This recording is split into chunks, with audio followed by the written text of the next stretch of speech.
لا حول ولا قوة إلا بالله السميع العلي العظيم. أعوذ بالله من الشيطان اللعين الرجيم. بسم الله الرحمن الرحيم. الحمد لله رب العالمين، والصلاة والسلام على أشرف الأنبياء والمرسلين، وخاتم بالتاء وياسين، سيدنا ونبينا وطبيب نفوسنا وحبيب قلوبنا وأبي القاسم محمد وآله الطيبين الطاهرين المعصومين المظلومين من يومنا هذا إلى قيام يوم الدين. أما بعد، فقد قال الله الحكيم في سبحانه كتابه المبين. بسم الله الرحمن الرحيم. كل شيء أحصيناه فی امام مبین. صلوات پڑھیں محمد والا.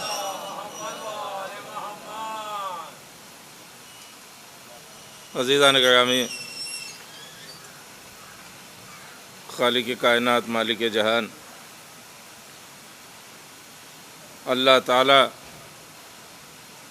کہ جس کے وجود کے لیے اتنا ہی کہنا کافی ہے کہ وہ جو چاہتا ہے وہ ہو جاتا ہے.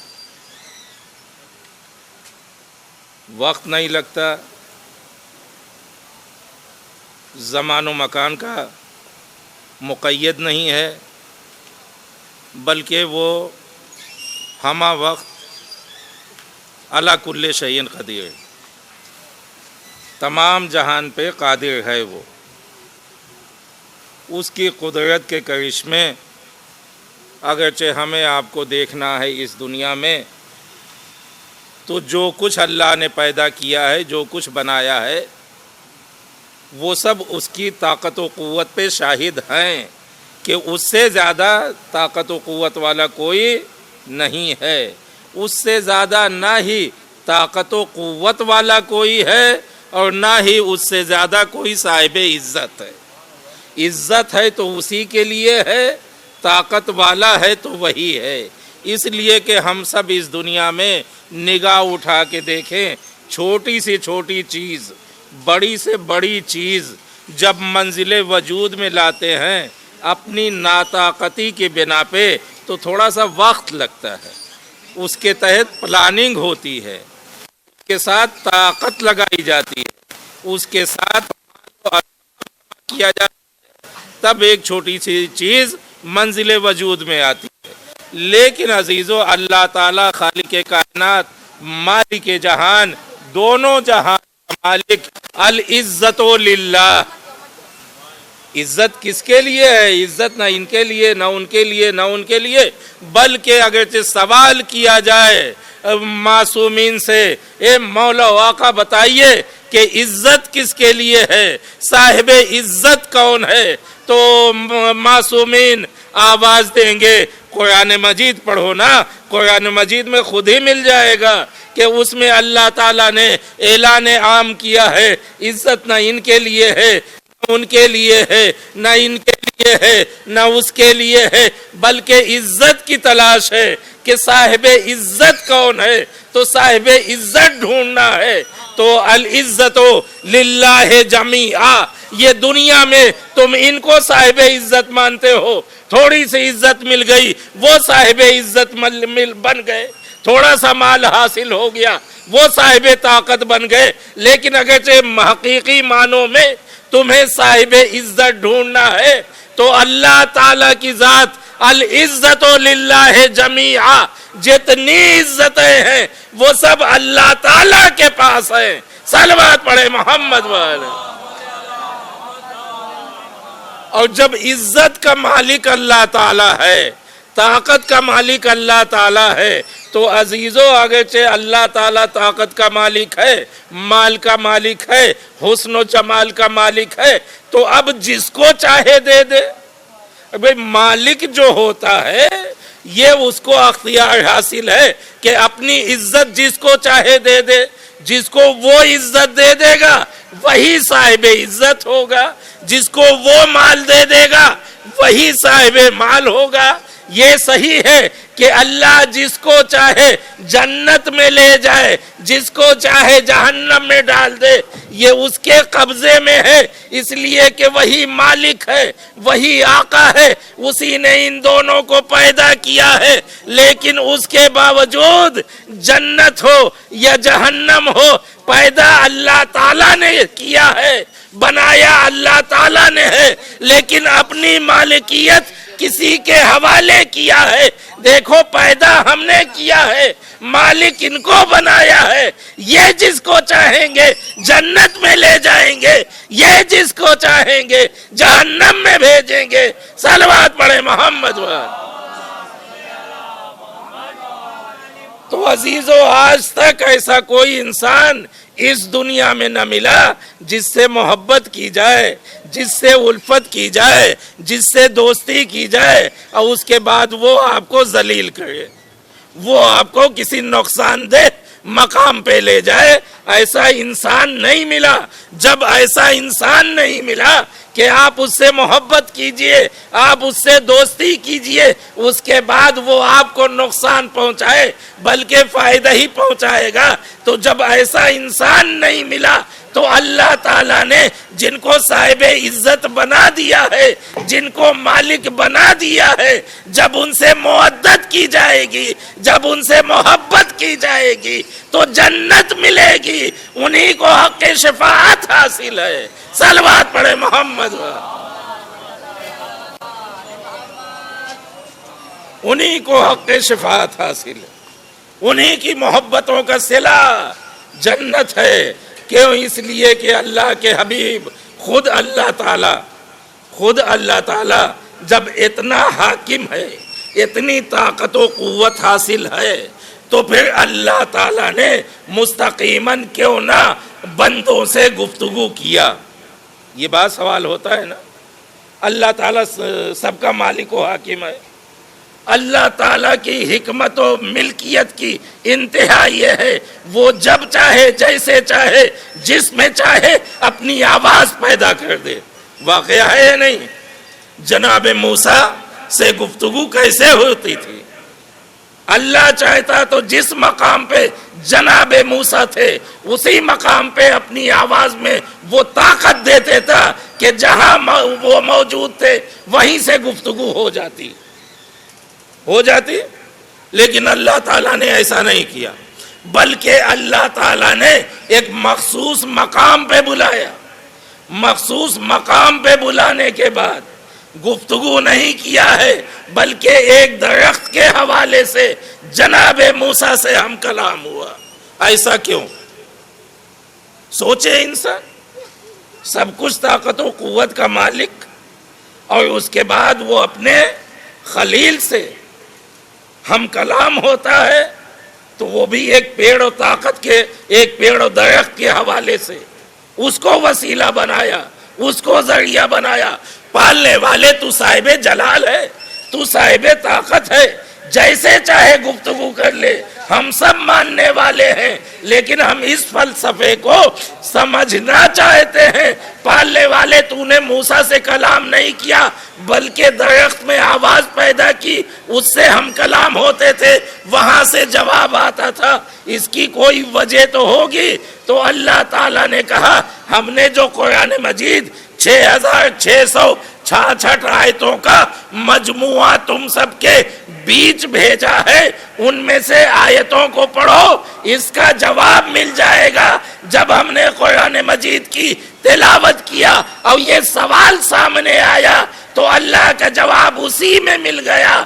اللہ نے کہا یہ سب صحیح ہے، ہم جو چاہیں وہ ہو جائے گا، جس سے چاہیں بات کر لے، لیکن پڑھو، ہم نے اس سوال کا جواب اس میں دے دیا ہے۔ جب ہم نے آپ نے پڑھا تو اس میں ایک آیت ملی، وہ آیت تھی یا ایھا الذین آمنوا ابتغوا الیہ الوسیلہ، تم وسیلے کو اپنا لو، اللہ کے نزدیک ہو جاؤ گے، اللہ سے ہم کلام ہو جاؤ گے۔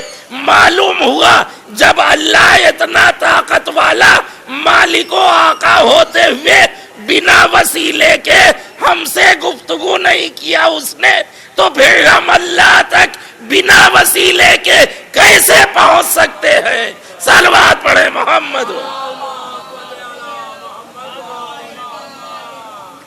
بغیر وسیلے کے نہیں پہنچ سکتے، اس لیے کہ اہمیت وسیلہ اللہ نے بتا دیا۔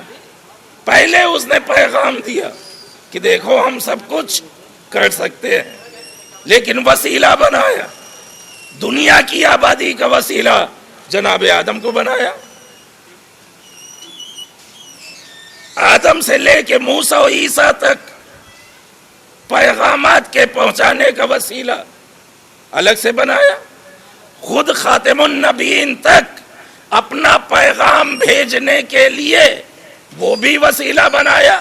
اے پالنے والے، جناب موسیٰ و عیسیٰ کی منزل اپنی جگہ ہے، یہ تو حبیب ہے نا، ان کو تو مزمل کہا ہے، مدثر کہا ہے، یہاں وسیلے کا کیا کام ہے؟ تو عجب نہیں اللہ تعالیٰ آواز دے لن تجدا لسنت اللہ تبدیلا، اللہ کی سنت میں کوئی تبدیلی نہیں ہے، جو انداز ان کے لیے اپنایا تھا وہی انداز حبیب کے لیے اپنایا۔ صلوات پڑھے محمد والے۔ جو انداز وہاں اپنایا گیا تھا، وابتغوا الیہ الوسیلے کی بات کہی تھی، یہاں کہا لن تجدا لسنت اللہ تبدیلا، اللہ کی سنت میں کوئی تبدیلی نہیں۔ پالنے والے، جب تو نے کہہ دیا ہے اور یہ صحیح ہے کہ جو تو کہتا ہے اس میں کوئی تبدیلی نہیں ہوتی، اس میں کوئی تبدیلی نہیں ہوتی۔ مثلا زمین و آسمان کو اس نے بنا دیا ہے تو اب کسی کی طاقت نہیں ہے کہ جو مٹا دے، کسی کی طاقت نہیں ہے۔ زمین کا فرش بچھایا، کسی کی طاقت نہیں ہے جو سمیٹ لے۔ آسمان کا شامیانہ لگایا، کسی کی طاقت نہیں ہے جو سمیٹ لے۔ یہی کیا کم ہے الوہیت کا کلمہ پڑھنے کے لیے کہ آسمان کا شامیانہ لگا ہے، اتنا چھوٹا شامیانہ لگا ہے، بتائیے کتنے پائپ لگے، کتنے کھمبے بنائے گئے ہیں۔ ایک چھوٹا سا شامیانہ سائبان بنانے کے لیے 10 کھمبے لگائے گئے ہیں۔ اللہ تعالیٰ کی عظمت کا جتنا کلمہ پڑھا جائے کم ہے کہ وہ اتنا طاقت و قوت والا ہے کہ جہاں تک زمین ہے وہاں تک آسمان ہے، اور وہ بھی ایسا آسمان، ایسا سائبان کہ جس میں ایک کھمبا نہیں، ایک ستون نہیں۔ صلوات پڑھے محمد والے۔ لن تجد لسنت اللہ تبدیلا، اللہ کی سنت میں کوئی تبدیلی نہیں ہے، جو اس کا فیصلہ ہے اس میں کوئی بدلاؤ نہیں ہے۔ تو جب یہ ثابت ہو گیا کہ اللہ کی سنت میں، اللہ کے فیصلے میں کوئی تبدیلی نہیں ہے، تو میں پوچھنا چاہتا ہوں، جناب آدم جنت میں تھے، جناب آدم جنت میں تھے، تو جب جنت میں تھے، اب وہ تفصیلی واقعہ ہے، موقع نہیں ہے، لیکن 2-3 جملے اس حوالے سے کہ جناب آدم جنت میں تھے تو کیا بھوکے پیاسے تھے؟ جنت اس جگہ کا نام ہی نہیں ہے جہاں بھوک و پیاس کا احساس ہو، جنت اس مقام کا نام ہے جہاں یہ تمام چیزیں مہیا ہوں۔ دیکھیے جنت کی بات آ گئی تو پھر جنت والا اللہ کو یاد دلانے لگا کہ دیکھو ہمیں کو سب نہ سمجھو بلکہ اللہ بھی ہے۔ ایک صلوات پڑھے محمد والے۔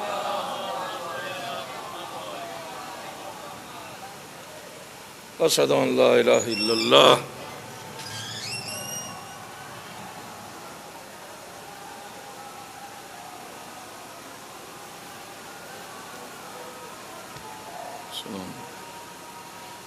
صلی اللہ محمد وسلم۔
اللہم صلی علی محمد خوشنودی امام کے لیے اسے بلند صلوات.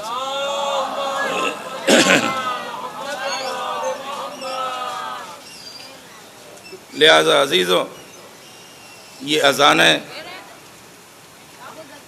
ہم سب کو ایک اہم پیغام دیتی ہیں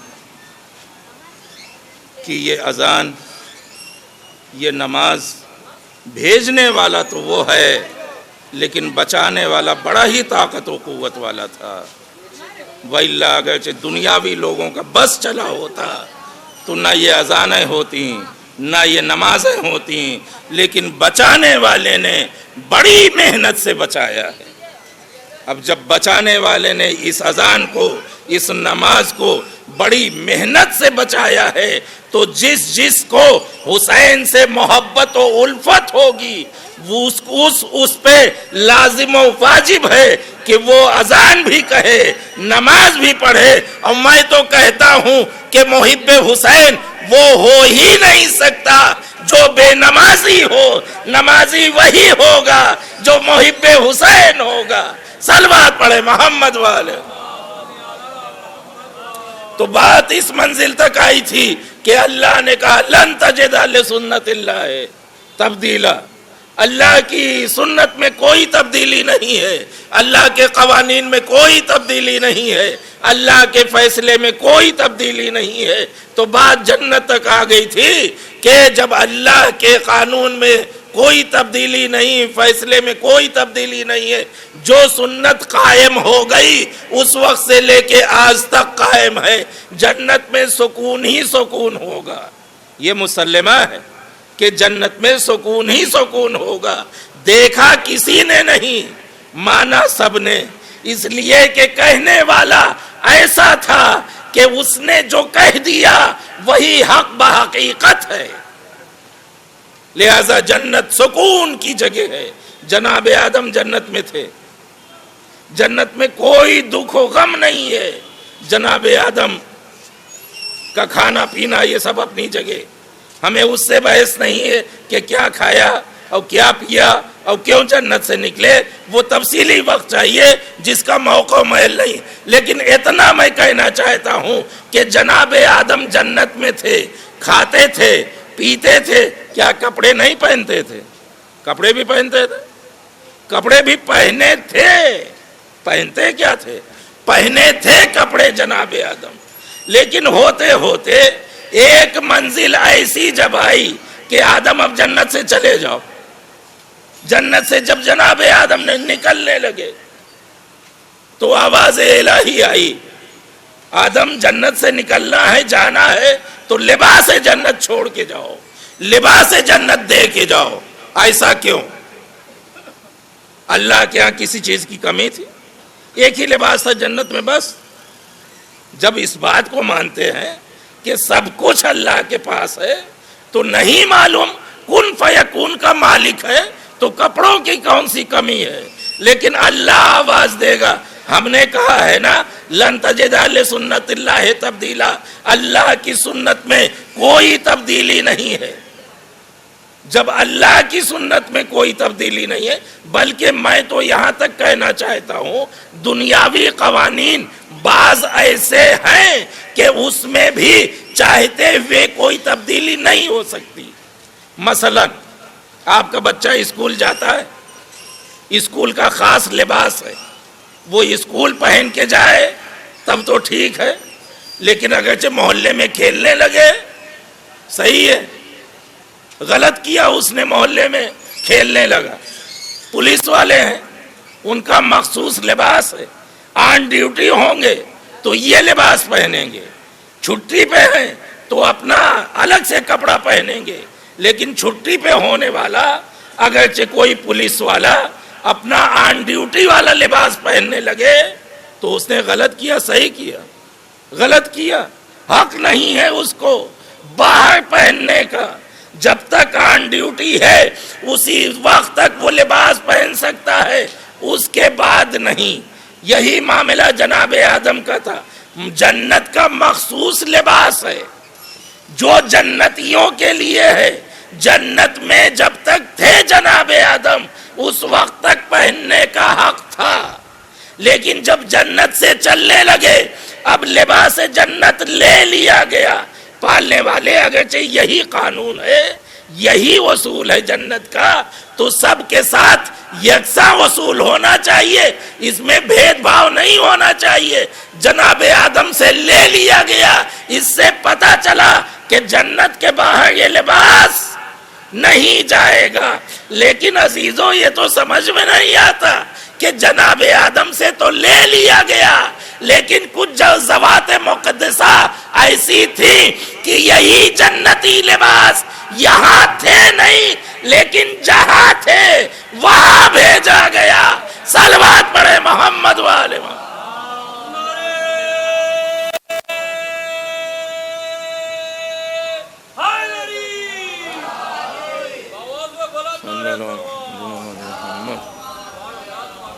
میں کہنا چاہتا ہوں یہ اصول ٹوٹا کیوں, یہ قانون ٹوٹا کیوں, جبکہ نظام الہی میں تبدیلی نہیں ہے, سنت الہی میں تبدیلی نہیں ہے, تو یہ قانون و سنت ٹوٹی کیوں؟ تو عجب نہیں خالق کائنات آواز دے, کہاں سنت ٹوٹی ہے, کہاں قانون ٹوٹا ہے, تم تھوڑا سمجھو تو صحیح. ہمارے مزاج کو میں کہوں گا پالنے والے یہ سنت ٹوٹتی ہوئی دکھائی دے گئی کہ ایک سے لباس جنت لے لیا گیا, ایک کے پاس بھیجا گیا. اس کا کیا مطلب ہے؟ تو اللہ تعالیٰ آواز دے گا, سنو تھوڑا دنیاوی فلسفے کو دیکھو, دنیاوی مزاج کو دیکھو. میں نے کہا کیا ہے, تو میں نے جب مثالوں کو تلاش کیا تو دیکھا ہمیں دو اشخاص نظر آئے. ایک وہ جو مالک ہوتا ہے, ایک وہ جو مہمان ہوتا ہے. آپ بھی کسی جگہ مہمانی گئے ہوں گے, مہمانی جب آپ گئے وہاں پہ پہنچے, وہاں پہ آپ کو بڑی عزت ملی, انواع و اقسام کے کھانے ملے, ایک سے ایک بیڈ ملا, ایک سے ایک گدا ملا, آپ اس پہ آرام کیجئے, آپ اس پہ سوئیے. یہ سب آپ کی سہولت کے لیے ہے. جب یہ سب آپ کی سہولت کے لیے, کب تک؟ جب تک آپ وہاں مہمان ہیں. جب مہمانی ختم ہو گئی, جب وہاں سے آپ چلنے لگے تو آپ نے بستر سمیٹا, کمبل اٹھایا, چادر اٹھایا, یہ سب لے کے چلنے لگے تو کوئی بولے یا نہ بولے ایک چھوٹا بچہ بھی ہاتھ پکڑ لے گا کہ یہ سب کہاں لے کے چلے. آپ کہیں گے بھائی آپ نے ہمیں استعمال کے لیے دیا تھا, اب ہم چلے, جہاں جائیں گے اس کو لے کے جائیں گے. تو بچہ کہے گا نہیں, جب تک آپ یہاں تھے اس وقت تک حق استعمال تھا, اس وقت تک استعمال کا حق تھا. اب آپ اس جگہ سے جا رہے ہیں لہٰذا اس کو چھوڑ کے جائیے. میں نے ان کے باپ کا ہاتھ پکڑا, میں نے کہا دیکھیے آپ کے بچے نے ایسی ایسی باتیں کہی ہیں. تو باپ نے بھی کہا صحیح کہا, بتائیے. میں تو سمجھا تھا ہمارا ساتھ شنے بھائی دیں گے, لیکن شنے بھائی کہہ گئے کہ ہاں صحیح کہا. کیسے صحیح کہا, کیسے صحیح کہا؟ تو کہنے والے نے کہا معاملہ یہ ہے. میں نے کہا ٹھیک ہے, اگرچہ اس نے صحیح کہا ہے, آپ نے بھی تائید کیا ہے, تو اب آپ کے بھی قانون کی مخالفت ہونا نہیں چاہیے. جو اس مقام پہ آ جائے یہاں استعمال کر لے, یہاں کھانا کھا لے, لیکن کہیں منگانے کا, کہیں بھیجنے کا اصول نہ بننے پائے. تو میں نے دیکھا اس بچے نے ہاتھ پکڑ, میں نے چھوڑ دیا. کچھ دنوں بعد میں نے دیکھا کہ ایک مختلف مقام پہ ہم بھی تھے, وہ بھی تھے, دونوں آدمی اکٹھا تھے. اب کیا تھا, شنے بھائی کو کام لگا, انہوں نے فون کیا, وہی تکیا, وہی جگ, وہی پانی, وہی بوتل, وہی کمبل ان کے لیے یہاں سے پہنچ گیا. میں نے کہا یہ دنیا میں بڑی ناانصافی پائی جاتی ہے. میں لے کے آنا چاہتا تھا, لا نہیں پایا. انہوں نے فون کیا, سب کچھ وہاں سے چلا آیا, تو انہوں نے کہا مولانا آپ نے سمجھا نہیں, آپ وہاں مہمان تھے, میں یہاں مہمان نہیں ہوں, بلکہ میں اس مکان کا مالک ہوں. میں جہاں چاہوں اپنا اثاثہ منگا سکتا ہوں. اب عزیزو سمجھ لو, آدم کیا تھے, حسین کیا تھے. آدم جنت میں مہمان تھے, لباس جنت نہیں لے جا سکتے تھے. حسنین مالک جنت ہے, جہاں کہیں ہے لباس جنت پہنچے گا. صلوات پڑھے محمد والے. لباس جنت وہاں تک پہنچا, اور لباس جنت ہی نہیں بلکہ کھانا بھی جس نے چاہا منگایا. مالک تو مالک اپنی جگہ ہے, غلام کی بھی یہ منزل ہے, جناب فضا کی بھی یہ منزل ہے کہ جہاں چاہا طعام جنت منگا لیا. اور یہاں کا پکا ہوا کھانا اتنا بافضیلت تھا کہ یہاں نہیں بلکہ وہاں تک پہنچ گیا. صلوات پڑھے محمد والے. تو عزیزو ہمیں اس مقام پہ یہی کہنا ہے کہ جو کچھ ہے اللہ کے بعد وہ اہل بیت ہیں, کوئی نہیں ہے. اللہ تک پہنچنا ہے تو نبی تک پہنچنا پڑے گا. جب تک نبی کو سلام نہ کیجئے گا اللہ تک نہیں پہنچ سکتے. اور نبی تک پہنچنے کے لیے نبی تک نہیں پہنچ سکتے جب تک علی کو وسیلہ نہ بناؤ گے. علی تک پہنچو گے تو نبی تک پہنچو گے, نبی تک پہنچ گئے تو اللہ تک پہنچ جاؤ گے. صلوات پڑھے محمد والے. اسی لیے عزیزو ہم اہل بیت کے چاہنے والے ان وسیلوں کے قائل ہیں کہ علی اس ذات کا نام ہے جو نبوت سے بھی ملاتی ہے, اللہ سے بھی ملاتی ہے, اور نبی اس ذات کا نام ہے جو امامت سے لے کے اللہ تک پہنچاتا ہے. صلوات پڑھے محمد والے. اسی لیے تو کہا ہے نبی نے کہ ان کو کسی نے نہیں پہچانا, یا تو ہم نے پہچانا یا تو اللہ نے پہچانا. علی نے کہہ دیا نبی کو کسی نے نہیں پہچانا, یا تو علی نے پہچانا یا تو ہم نے پہچانا. اللہ نے اعلان عام کیا وما تشاؤون الا یشاء اللہ. اللہ کچھ نہیں چاہتا, اللہ وہی چاہتا ہے جو یہ چاہتے ہیں. صلوات پڑھے محمد والے. اس دنیا میں ہے جو کچھ وہ سب ان کے حوالے سے ہے. پیدا اس نے کیا ہے, حقیقت یہ بن گئے ہیں. لہذا عزیزو جب یہ معلوم ہو گیا, ثابت ہو گیا کہ اللہ تعالیٰ نے ان کو محبوب بنا لیا ہے, ان کو اپنا مقاصد کو پہنچانے کا وسیلہ بنا دیا ہے, تو عزیزو اب امت مسلمہ سے ہم اتنا ہی کہنا چاہیں گے کہ نماز ویسے ہی پڑھی جائے جیسا نبی پڑھتے تھے, روزہ ویسے ہی رکھا جائے جیسا نبی رکھتے تھے. اس لیے کہ ان کے علاوہ مزاج الہی کو پہچاننے والا کوئی نہیں ہے. وہ کتنا بدبخت لوگ ہیں جو اپنے نجس خون کو نہ جان کے امام کے خون کو نجس کہتے ہیں. کس بستی میں ہے وہ لوگ, کس بستی میں ہے وہ انسان, کس بستی میں ہے وہ بدبخت جو ان کے سجدے کے حوالے سے کہتا ہے کہ ان کا سجدہ کہاں. اور بھائی ان کا سجدہ نہیں تو کسی کا سجدہ نہیں ہے, اس لیے کہ سجدے کو بچانے والے وہ ہیں. کہا جاتا ہے کہ حسین نے کہاں سجدہ کیا, حسین نے کہاں نہیں سجدہ کیا, اس کا جواب ہمیں چاہیے. یہ سوال غلط ہے کہ حسین نے کہاں سجدہ کیا, حسین نے کہاں نہیں سجدہ کیا. مال ملا تو سجدہ کیا, اولاد ملی تو سجدہ کیا, حسن ملا تو سجدہ کیا, رحمت ملی تو سجدہ کیا. عیش کیا تو سجدہ کیا، شہزادے کہلائے تو سجدہ کیا، مظلوم بنے تو سجدہ کیا۔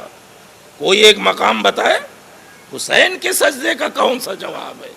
حسین نے اس عالم میں سجدہ کیا کہ جس عالم میں تا قیامت کسی کا سجدہ نہیں ہو سکتا، کوئی ثانی نہیں ہے اہل بیت کا نہ سجدہ حسین کا، جس عالم میں حسین نے سجدہ کیا۔ حسین نے سجدہ کیا 3 دن کے بھوک و پیاس کے عالم میں۔ ہے کوئی دنیا میں انسان، ہے کوئی ایسا جو اس انداز میں ایک سجدہ کر لے؟ 10 سجدے تو جانے دیجیے، ایک سجدہ کسی کے بس میں نہیں ہے، ہمت نہیں ہے۔ پیاس کی عالم میں سجدہ کر لے ایک دن کی، 3 دن جانے دیے، ایک دن پانی نہ ملے، ایک دن کھانا نہ ملے، انسان ہوش کو دیتا ہے، حواس باختہ ہو جاتے ہیں۔ سلام ہو حسین پر کہ جس نے ایک دن نہیں بلکہ 3 دن بھوک پیاس کا مقابلہ کیا۔ اور میں نے 3 دن جو کہا یہ تو بیان کے مطابق کہا ہے، وَإِلَّا حسین کی پیاس کب سے شروع ہو گئی اس کا اندازہ لگانا مشکل ہے۔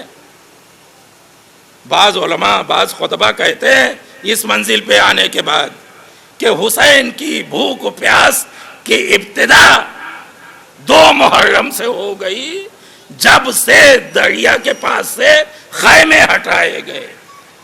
پانی ہے تھوڑا سا تو حسین کے دل میں خیال چھوٹے چھوٹے بچے، ان کو پانی پلانا ہے، لہذا عزیزو حسین کا سجدہ انمول سجدہ ہے۔ حسین سفینہ نجات ہے، حسین کشتی ہدایت ہے۔ وہ حسین کہ جس نے اس عالم میں سجدہ کیا کہ اپنے بھائی کو بھیج دیا، لیکن سجدہ الہی یاد ہے بھائی کا بازو قلم ہو گیا، سجدہ الہی یاد ہے بیٹے کے کلیجے پہ برچھی لگ گئی، لیکن حسین کو وہ وقت یاد ہے جو مدینے سے چلتے وقت وعدہ کیا تھا۔ عزیزو وہ وقت آیا کہ حسین یکا و تنہا 3 دن کے بھوک پیاسے، اعزا شہید ہو گئے، اقربا شہید ہو گئے، بھائی شہید ہو گیا۔ انتہا یہ کہ بیٹا جو آنکھوں کی ٹھنڈک ہوتا ہے وہ بھی درجہ شہادت پہ فائز ہو گیا۔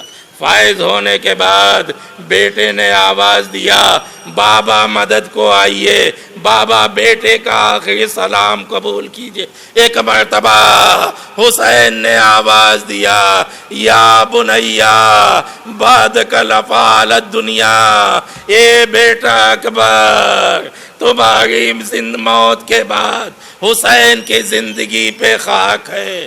اے بیٹا علی اکبر کے پاس پہنچے، ان کا جنازہ لے کے آئے، تفصیل نہیں پڑھنا ہے، لیکن عزیزو ایک وقت وہ آیا جب حسین یکا و تنہا سب کا جنازہ اٹھا چکے، اب جو حسین نے حملہ کیا ہے آواز دیتے جاتے تھے اے بھیا عباس حسین کی جنگ دیکھو، اے بیٹا اکبر حسین کی جنگ دیکھو، اے حبیب حسین کی جنگ دیکھو۔ اسی عالم میں آسمان سے آواز آئی یا ایتھا النفس المطمئنہ ارجعی الی ربک راضیۃ مرضیہ۔ اے حسین شجاعت کے جوہر دکھا چکے، اب صبر کے جوہر دکھا دو، بس اس آواز کا سننا تھا۔ عزیزو چلتی ہوئی تلوار نیام میں چلی گئی، حسین پہ حملے ہونے لگے۔ کہاں تک 3 دن کا بھوکا و پیاسا حسین ایک مرتبہ زخموں کی تاب نہ لا کے دائنے دیکھ کے آواز دیا اماں میں اکیلا ہوں، کیا مدد کو نہ ہوگی؟ ماں نے آواز دیا اے بیٹا حسین میں اپنی آغوش میں لے لوں۔ ہاں عزیزو، منزل آگے بڑھی، شام غریبہ آ گئی، خیموں میں آگ لگ گئی، بیویوں کے سر سے چادر چھن گئی، بس ایک بچی کا تذکرہ جس کو حسین بہت چاہتے تھے، اپنے ہاتھوں سے گوشوارے پنائے تھے۔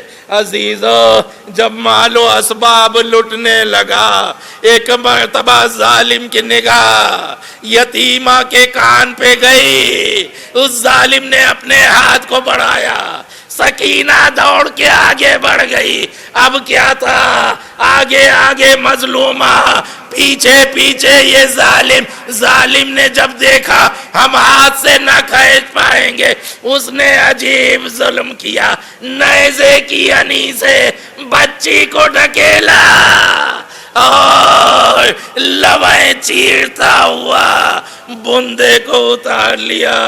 ہاں عزیزو، وہ وقت آیا جب یہ بچے سہمے ہوئے زمین کربلا پہ بیٹھے تھے، ظلم و ستم کی انتہا ہوتی رہی۔ وہ وقت آیا جب حسین کے ان بچوں کو قیدی بنایا گیا، زینب کے ہاتھوں میں رسی باندھی گئی، بازو میں نیل پڑ گیا۔ ایک وقت منزل وہ آئی جب کہ اس بچی کا سینہ پیاس سے بھوننے لگا۔ بچی نے پھوپھی سے کہا، ہے پھوپھی اماں، اگرچہ اجازت ہو تو میں بھی ایک قطرہ آپ پانی مانگ لوں، اپنی پیاس بجھا لوں۔ زینب جانتی تھی کہ پانی ملے گا نہیں، لیکن شہزادی کو یہ بتانا تھا دنیا جان لے، حسین کی شہادت کے بعد سے آج تک بچے پیاسے ہیں۔ جناب سکینہ کوزہ لے کے آگے بڑھی، پانی دے دے، میں حسین کی یتیمہ ہوں، حسین کے سینے پہ سونے والی، میرے چچا کا نام عباس تھا، بڑی پیاسی ہوں۔ ظالم نے پلٹ کے دیکھا، کوئی نہ دیا۔ جناب سکینہ نے سوچا، لگتا ہے ابھی جب فوجیوں کو پانی پلا لے گا مجھے پانی دے گا۔ جناب سکینہ چھوٹا چھوٹا قدم اٹھاتے اٹھاتے آگے اس کے پیچھے پیچھے چلتی رہی۔ ایک مقام وہ آیا جب فوجیوں کو پانی پلا لیا، گھوڑوں کو پانی پلا چکا، اونٹوں کو پانی پلا چکا، اب کیا تھا؟ جناب سکینہ نے آواز دیا، اے ظالم، تو نے سب کو پانی پلا لیا، اب تو بچا ہوا پانی دے دے۔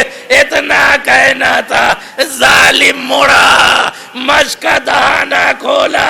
سکینہ سمجھی اب پانی مل جائے گا، لیکن آئے غضب ہو گیا، مشک کا دہانہ کھول کے پانی کو زمین پہ پھینک دیا۔ بچی تڑپی، اے بابا، اے چچا، آپ کے بعد آج تک پیاسی ہوں۔ بس عزیزو، بات کو تمام کیا، یہ قافلہ زندان شام میں پہنچا، زندان شام سے آزاد ہو گیا۔ ابھی 3-4 دن پہلے آپ نے مظلوم کا ماتم کیا، 40 کے نام سے مجلسیں کی، ماتم و نوحہ کیا۔ ہاں عزیزو، قافلہ آزاد ہوا۔ جناب زینب سے سید سجاد نے پوچھا، پھوپھی اماں، ہم آزاد ہو گئے، مدینے چلنا ہے، وطن جانا ہے، بس کیا تھا؟ ایک مرتبہ مال و اسباب آنے لگا۔ جناب زینب نے چادروں کو اٹھا کے بیویوں میں تقسیم کیا۔ جب اپنی چادر لیا تو ایک ننھی سی چادر جناب زینب کی چادر سے لپٹی ہوئی چادر کو اٹھایا، آگے لحد پہ ڈال دیا۔ اے بیٹی سکینہ، چلو ہم وطن جا رہے۔ عجب نہیں آواز آئی ہو، اے پھوپھی اماں، جائیے، آپ کو وطن جانا مبارک، چچا کو سلام کہیے گا، بابا کو سلام۔ ہاں عزیزو، جب یہ قافلہ میدان کربلا میں پہنچا، اب کیا تھا؟ سید سجاد کے ضبط کا بندھن ٹوٹ گیا۔ سسکیاں لینے لگے، گھٹنیوں چلنے لگے. جناب زینب نے اونٹ کی پیٹھ سے اپنے کو نیچے گرایا. جناب سید سجاد لے کے پہنچے. یہ بابا کی قبر ہے. جناب زینب نے اپنی آغوش میں لحد کو سمیٹ لیا، آواز دیا، اے بھیا حسین، میں تم سے شرمندہ ہوں، ایک امانت حوالے کیا تھا، زندان شام میں ساتھ چھوڑ دیا. انا للہ